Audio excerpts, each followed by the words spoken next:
Hello everyone, welcome to subject planet. आज इस video में हम बात करने वाले हैं न्यूटन की सेकेंड लॉ ऑफ मोशन के बारे में।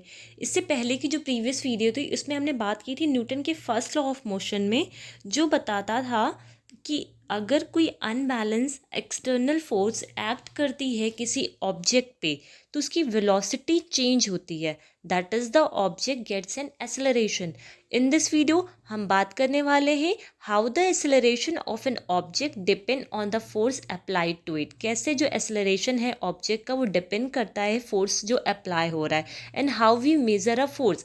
कहने का मतलब है कि इस वाली वीडियो में हम क्या बात करेंगे, कैसे एक्सेलरेशन डिपेंड करता है आपका जो अप्लाइड फोर्स पे है, और जो हम फोर्स अप्लाई कर रहे हैं उसको मेज़र कैसे करेंगे। इसके पहले वीडियो जो न्यूटन का फर्स्ट लॉ था उसमें उन्होंने बताया था कि कोई एक्सटर्नल फोर्स लगता है जिसकी वजह से बॉडी में मोशन आता है, ठीक है, बॉडी एक्सेलरेट होती है। लेकिन इस वीडियो में वो जो फोर्स लग रहा है वो कितना लग रहा है, ठीक है, हम इसके बारे में बात करेंगे। उससे पहले जो न्यूटन का सेकेंड लॉ ऑफ मोशन था, उन्होंने एक मैथमेटिकल फॉर्मूला दिया था कैलकुलेट करने के लिए फोर्स को, जिसे बोलते हैं F is equals to ma, ठीक है। इस न्यूटन की सेकेंड लॉ ऑफ मोशन को हम लोग लॉ लीनियर मोमेंटम भी बोलते हैं।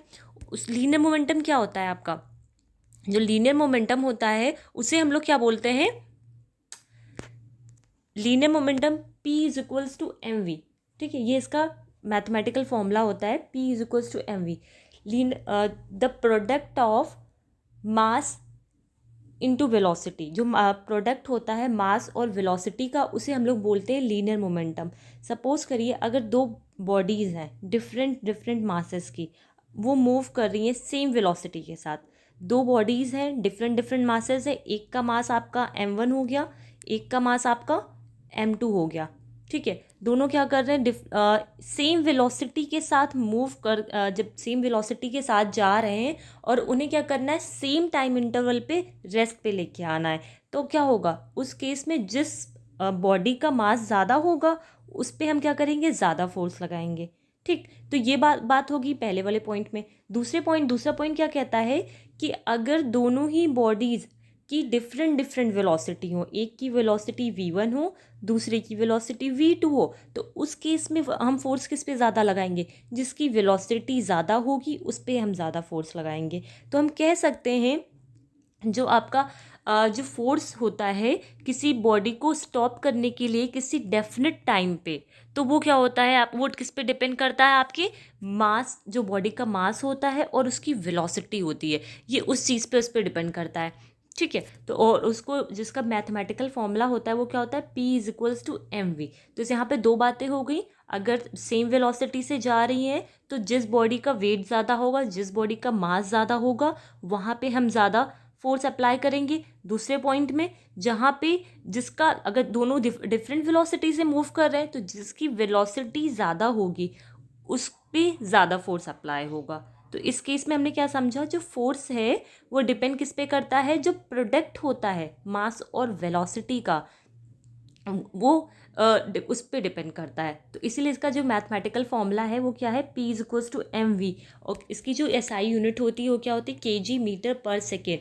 मोमेंटम एक वेक्टर क्वांटिटी है। वेक्टर क्वांटिटी कहने का मतलब क्या है, इसमें मैग्नीट्यूड भी होता है और इसमें डायरेक्शन भी होता है। जैसे कि ये आपका एक टेनिस की बॉल है और एक आपकी क्रिकेट की बॉल है। अगर मैं बात करूँ, हमें फोर्स सबसे ज़्यादा किस पे लगाना पड़ेगा, ऑब्वियस सी बात है, अगर हमको हिट करना है तो टेनिस की बॉल पे हम कम फोर्स लगाएंगे और जो क्रिकेट की बॉल है उस पे हम ज़्यादा फोर्स लगाएंगे, क्योंकि जो आपका फोर्स है वो मास पे भी डिपेंड करता है और आपकी वेलोसिटी पे भी डिपेंड करता है। तो ये बात हो गई हमारी लीनियर मोमेंटम की। लीनियर मोमेंटम के बाद आता है change in momentum. Change in momentum क्या होता है, जो बॉडी है इनिशियल पॉइंट पे उसका मोमेंटम कुछ और रहा होगा, ठीक है, और फाइनल पॉइंट पे जब पहुंची होगी तो उसका मोमेंटम कुछ और रहा होगा। जैसे यहाँ पे बॉडी इनिशियल पॉइंट से, यहाँ से इसने चलना स्टार्ट किया, तो यहाँ पे जो इसका मोमेंटम रहा होगा वो क्या रहा होगा, P1 रहा होगा, लेट सपोज कर लेते हैं, ठीक है। जब यहाँ पे अपने फाइनल डेस्टिनेशन पे पहुंची होगी तो उस टाइम पे उसका मोमेंटम और रहा होगा। क्यों कुछ और रहा होगा, क्योंकि मोमेंटम का फॉर्मूला क्या होता है, mv होता है ना। तो इनिशियल पे वेलोसिटी कुछ और होती है, फाइनल पॉइंट पे उसकी वेलोसिटी कुछ और होती है। तो ये क्या होता है, चेंज इन मोमेंटम। बॉडी में क्या हो रहा है, मोमेंटम में चेंज हो रहा है, ठीक है। इस पॉइंट पे मोमेंटम कुछ p1 था, इस पॉइंट पे मोमेंटम कितना था, p2 था, ठीक। तो इसका जो मैथमेटिकल फॉर्मूला होता है वो क्या होता है, del p is equals to m del v। Del represent करता है जो चेंज आता है, जो आपका ये p है या फिर m है, उसमें कितना चेंज आ रहा है, ठीक है। तो ये होता है चेंज इन मोमेंटम। लेकिन जब हम बात करते हैं rate of change of momentum की, तो उसमें क्या होता है, change of momentum per unit time, per unit time. मतलब ये जो चेंजेस हो रहे हैं किसी पर्टिकुलर टाइम पे हो रहा होगा ना। ये बॉडी जब यहाँ से मूव करके यहाँ पे जा रही है तो क्या हो रहा है, यहाँ पे कुछ टाइम भी तो लग रहा होगा ना। तो जितने टाइम पे ये मोमेंटम में चेंज होता है, that is known as the rate of change of momentum. इसको और अच्छे से समझना तो यहाँ पे समझ सकते हैं। जैसे ये बॉल है, अगर मैं सपोज करूँ इस बॉल की इस पॉइंट अभी किस पोजीशन पे, ये रेस्ट पोजीशन पे, तो इसकी वेलोसिटी कितनी हो गई, u हो गई।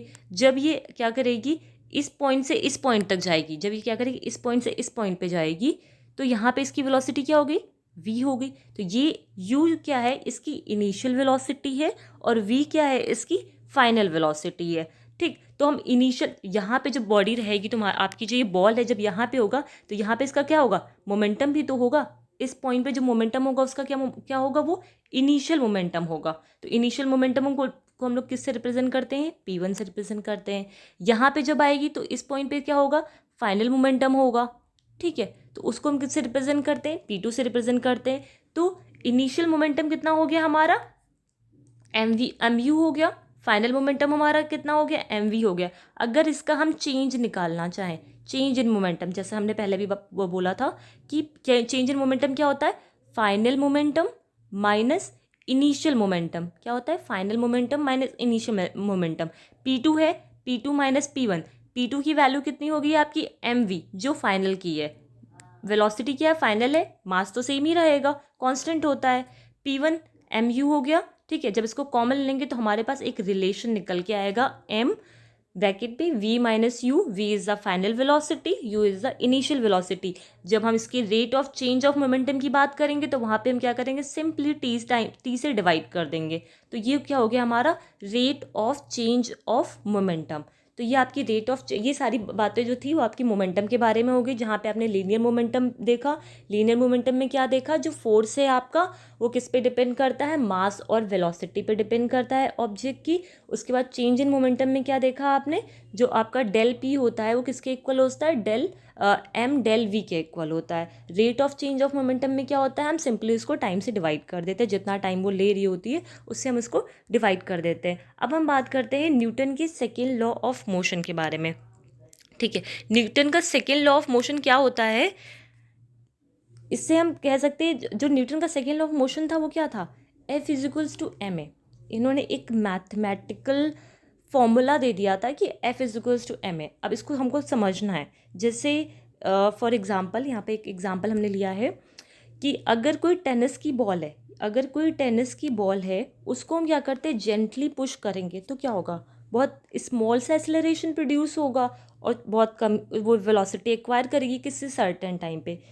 मतलब कि अगर इस टेनिस को बॉल को हमने हल्के से हिट किया तो ये क्या करेगा, किसी सर्टेन टाइम पे बहुत स्मॉल एक्सेलरेशन प्रोड्यूस होगा और वो इतनी ही दूर जा पाएगी।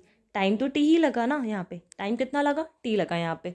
लेकिन उसी जगह सेम टेनिस बॉल को सेम टाइम इंटरवल पे हम मतलब बहुत हार्डली पुश करते हैं, तो वहाँ पे क्या होगा, लार्ज एक्सेलरेशन प्रोड्यूस होगा और लार्ज वेलोसिटी आएगी। तो ये बॉल इतनी डिस्टेंस ना कवर करके कुछ और ज़्यादा डिस्टेंस कवर करेगी, ठीक। तो हम न्यूटन ने ये बताया, जो एक्सेलरेशन होता है हमारा, ठीक है, जो ये एक्सेलरेशन होता है बॉडी में जो प्रोड्यूस होता है, वो डायरेक्टली प्रोपोर्शनल किसके होता है, जो एक्सेलरेशन होता है वो डायरेक्टली प्रोपोर्शनल होता है आपका जो फोर्स अप्लाई हो रहा है। जितना ज़्यादा फोर्स उतना ज़्यादा एक्सेलरेशन, ठीक है, उतना ज़्यादा बॉडी एक्सेलरेट करेगी, उतनी ही ज़्यादा उसकी वेलोसिटी होगी, ठीक। दूसरी बात में क्या बताया जैसे इसका, जैसे मैंने बात की थी क्रिकेट की बॉल और हो गई, और टेनिस की बॉल हो गई। तो जो फोर्स होता है वो आपकी मास एक्सेलरेशन पे तो डिपेंड करता ही करता है, लेकिन एक्सेलरेशन की तो डायरेक्टली प्रोपोर्शनल होता ही होता है, उसके अलावा मास की भी डायरेक्टली प्रोपोर्शनल होता है। अगर किसी बॉडी का मास ज़्यादा है, किसी ऑब्जेक्ट का मास ज़्यादा है, तो वहाँ पे भी हमें क्या करना पड़ेगा, ज़्यादा फोर्स लगाना पड़ेगा ना। तो हम क्या कह सकते हैं, ये जो फोर्स होता है वो डायरेक्टली प्रोपोर्शनल किसके होता है, मास की भी होता है। न्यूटन ने दो बातें यहाँ पे बताई कि एक जो फोर्स होता है वो, जो एक्सेलरेशन होता है वो डायरेक्टली प्रोपोर्शनल होता है फोर्स के। जितना ज़्यादा एक्सेलरेशन, डायरेक्टली प्रोपोर्शनल का मतलब, ये जो प्रोपोर्शनैलिटी का साइन होता है उसका मतलब ही यही होता है कि जितना ज़्यादा ये इंक्रीज़ करेगा उतना ज़्यादा ये भी इंक्रीज़ करेगा। सेम चीज़ यहाँ पे, जितना ज़्यादा फोर्स इंक्रीज़ करेगा उतना ज़्यादा मास इंक्रीज़ करेगा। ठीक है, इसको अगर और इसको समझना है तो यहाँ पे देखते हैं। जैसे मैंने क्या बताया इसमें आपको कि जो ये एक्सेलरेशन है वो क्या होता है, डायरेक्टली किसके प्रोपोर्शनल है, आपके एफ के प्रोपोर्शनल है। ठीक है, और ये फोर्स जो है वो डायरेक्टली प्रोपोर्शनल किसके है, एम के है। ठीक, जब इन इक्वेशन वन, इसको क्या बोल देते हैं, इसे इक्वेशन वन, इसको क्या बोल देते हैं, लेट्स से इक्वेशन सेकेंड। ठीक है, दोनों को जब सॉल्व करेंगे तो हमारे पास एक फॉर्मूला निकल के आएगा, एफ इज इक्वल्स टू के एम ए। ये जो प्रोपोर्शनैलिटी का साइन होता है, इसको जब हम लोग हटाते हैं तो एक कांस्टेंट निकल के आता है जिसकी वैल्यू क्या होती है, 1 होती है। ठीक है बात। तो ये न्यूटन का सेकेंड लॉ था, जिसको हम लोग अगर rate of change of moment, मतलब rate of change of momentum के टर्म में भी समझना चाहें तो भी जब उसको हम सॉल्व करेंगे तो भी क्या होगा, ये सेम ही फॉर्मूला हमारा निकल के आएगा। कैसे, क्योंकि ये जो अप्लाइड फोर्स होता है, जो rate of change of momentum है, उसके ये डायरेक्टली प्रोपोर्शनल होता है।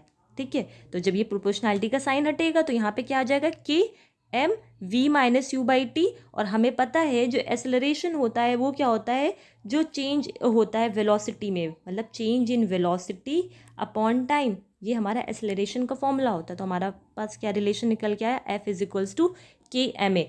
तो हम डायरेक्टली भी निकाल सकते हैं इसका न्यूटन का सेकेंड लॉ, और हम rate of change of momentum के टर्म्स में भी निकाल सकते हैं। जो यूनिट होती है फोर्स की यहाँ पे वो क्या होती है, केजी मीटर पर सेकेंड स्क्वायर, या फिर इसको न्यूटन बोल देते हैं। जो तो इसलिए हम केजी मीटर पर सेकेंड स्क्वायर, या फिर इसको हम न्यूटन बोलते हैं। ठीक है, तो न्यूटन का जो सेकेंड लॉ ऑफ मोशन था उसने हमें क्या दिया, उसने हमें एक मेथड दिया to measure the force acting on an object as to product of its mass and acceleration. ये था आपका न्यूटन का सेकेंड लॉ ऑफ मोशन। ठीक है, तो न्यूटन के सेकेंड लॉ ऑफ मोशन को हम लोग क्या बोलते हैं, F is equals to M A. यहाँ पे न्यूटन ने हमें क्या दिया था कि कैसे हम मेज़र करते हैं। ठीक है, कैसे हम मेज़र करेंगे फोर्स को, जो अप्लाइड फोर्स है उसको हम कैसे मेज़र करेंगे, वो क्या होता है, प्रोडक्ट होता है एक्सेलरेशन इनटू मास का। इसको हम इसके डेली लाइफ में अगर देखा जाए तो इसकी सेकेंड लॉ ऑफ मोशन है, उसके बहुत सारे एग्जांपल्स हैं। जैसे कि इसमें मैंने पहला जो एग्जांपल लिया है वो एक फील्डर है, वो क्या करता है, a fielder pulls his hand gradually with the moving ball while holding a catch। तो ऐसा क्यों, फील्डर क्या कर रहा है, अपने हैंड को बैकवर्ड लेके जाता है। जब कोई बॉल आती है, जब ये क्रिकेट की फील्ड में क्या देखते हैं, जब कोई बॉल आती है, बहुत ज़्यादा उसकी वेलोसिटी है, फास्ट मूविंग बॉल है। ठीक है, जब वो आती है इसके हाथों में तो क्या करता है, जिस डायरेक्शन में बॉल जा रही होती उसी डायरेक्शन में अपने हाथों को पीछे की तरफ लेके जाता है। तो ऐसा क्यों करता है, वो क्या करता है, यहाँ पे टाइम ड्यूरेशन को इंक्रीज़ करता है। जब टाइम ड्यूरेशन यहाँ पे इंक्रीज़ होती है तो जो ये बॉल है, बॉल की वेलोसिटी क्या होती है, जिस टाइम पे वो आ रही होती है उस टाइम पे बहुत ज़्यादा स्पीड में होती, बहुत ज़्यादा होती है, लेकिन धीरे धीरे धीरे धीरे जब तक वो रेस्ट में आती है ना, तब तक हम इसके टाइम ड्यूरेशन को बढ़ा देते हैं, जिससे जो हमारा हाथ है ना वो हर्ट नहीं होता है। ये जो फील्डर का हाथ है वो हर्ट नहीं होता है। फील्डर सिंपली क्या करेगा, टाइम ड्यूरेशन को बढ़ाएगा, जिससे इसकी जो हायर वेलोसिटी होगी मूविंग बॉल की, वो क्या हो जाएगी, ज़ीरो हो जाएगी धीरे धीरे।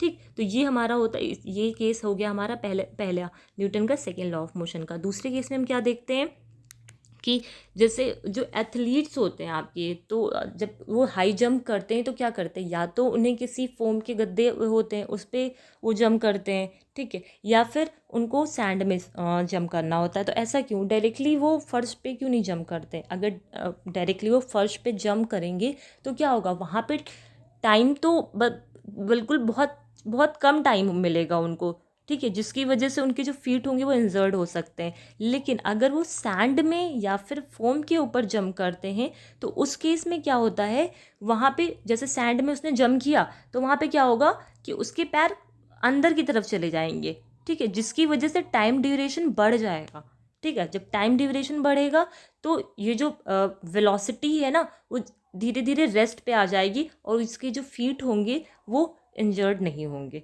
तो ये रीज़न होता है, जो एथलीट्स होते हैं जब उनको हाई जंप करना होता है या तो वो सैंड पे करते हैं या फिर ये फोम के ऊपर करते हैं। यहाँ पे न्यूटन का second law of motion work करता है। जैसे तीसरा एग्जाम्पल है, यहाँ पे क्या है कि एक एक ग्लास है जो टूटा हुआ है। तो अगर जैसे एक फ्लोर पे हम किसी ग्लास को अगर गिराते हैं तो क्या होता है, वो तुरंत टूट जाता है ना। लेकिन उसी जगह उस फ्लोर पे अगर हम कारपेट बिछा दें तो क्या होता है, वो तुरंत नहीं, वो टूटता नहीं है, ठीक है।